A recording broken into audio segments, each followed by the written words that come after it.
it's a big compliment that the king has paid them by picking Germany for the first overseas tour of his reign. And really, the language that they use makes it sound like they think of it as a fresh start. So I wouldn't underestimate the value of the kind of soft power that's transmitted by this sort of event.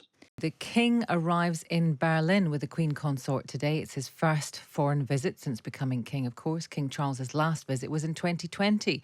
He addressed the federal parliament, the Bundestag, in German. How good were his language skills? We'll have no idea, but have a listen. Sehr geehrter Herr Bundespräsident, sehr geehrter Herr Bundestagspräsident, meine Damen und Herren, es ist mir eine große Ehre, eingeladen worden zu sein, bei diesem feierlichen und besonderen Anlass heute zu sprechen. Well, I don't know. I thought I got ladies and gentlemen. That was about it. Let's speak to Oliver Moody, who's going to help us out. He's the Times' Berlin correspondent. He's polishing his shoes and brushing his coat in preparation for the King's arrival. Good morning to you, Oliver. Good morning. What did he say in that clip?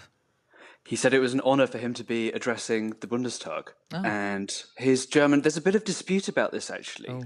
Some British officials say he's fluent, and others are a bit more sceptical there. Is it like CV conversational? One thing is true. He's been to Germany more than 40 times. Oh. It's not clear whether it's 41 or 42, but he seems to really genuinely like the country. Oh, well, that's good. Is there a special relationship? I love asking about special relationships between the Windsors and Germany. I think so. I think the affection's mutual, partly because of the family's roots, and partly because a lot of Germans are quite ardent monarchists. As long as somebody else has the monarchy. Oh dear. What kind of difference? I mean, these things are quite subtle, I suppose. But what kind of difference might this visit make to relations between the UK and Germany? Well, German officials are quite explicit about this, that they see the relationship at a moment after the Windsor framework with a new, more constructive tone coming from the Sunak government, and where they feel it's a big compliment that the king has paid them by picking Germany for the first overseas tour of his reign. And really, the language that they use makes it sound like they think of it as a fresh start. So I wouldn't underestimate the value of the kind of soft power that's transmitted by this sort of event. And a bit of one-upmanship, obviously, because he had to cancel his trip to France and ended up in Germany. The officials I've spoken to have been very, very diplomatic about that. Others wouldn't be, but fair enough. What's he actually going to do just before you go? What is he actually going to do while he's there? Well, the first engagement is a reception with military honours at the Brandenburg Gate.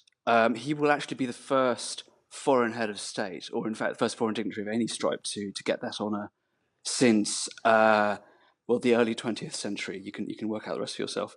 And then he will go off for a conversation with energy transition and sustainability with the German president. Then he will address the Bundestag tomorrow, visit a reception centre for Ukrainian refugees. He will watch a German-British military engineering battalion cross the canal. And then he will go to an eco-village out in the wilds of Brandenburg. It reminds me a bit of the culture holidays my father used to take us on when we were children.